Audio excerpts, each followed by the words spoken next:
Quand il prend le volant, ce conseiller pour l'emploi voit souvent sur le bord des routes ce genre de pancartes fixées devant les entreprises. Wir stellen ein, on embauche. Mais il n'arrive plus à répondre aux demandes des patrons de PME. Le chômage est trop bas, les candidats manquent cruellement. Lui, par exemple, est venu d'une autre région et s'est vu offrir des conditions dignes d'un cadre. Je n'avais pas de maison, bien sûr. Rien. L'usine est à 420 km de chez moi. Mais pour le premier mois, ils m'ont trouvé un appartement. Dans tout le pays, ça embauche à tour de bras.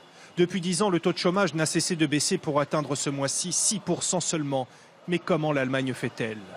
L'une des clés, c'est la très bonne santé de l'industrie, notamment automobile, portée par les exportations, plus 9% depuis un an.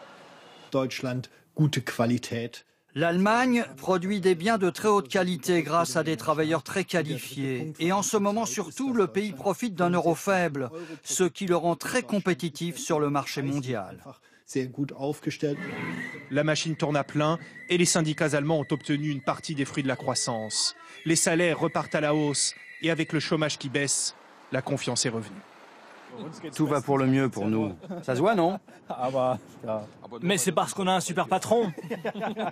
Tout ce dont on a besoin, on peut se l'acheter, tout va bien. Et bientôt, ce sont les cadeaux de Noël. Et c'est vrai qu'on dépense de plus en plus. La consommation des ménages a ainsi augmenté de 2,7% depuis un an. C'est bon pour la croissance et cela fait encore baisser le chômage. Mais derrière ce cercle vertueux, il y a aussi l'explosion du travail précaire, la pauvreté qui ne baisse pas. Le miracle économique allemand a encore des bases fragiles. L'Allemagne devra aussi composer avec le ralentissement attendu de la croissance mondiale. L'intégration dans le pays de plus d'1 million de réfugiés.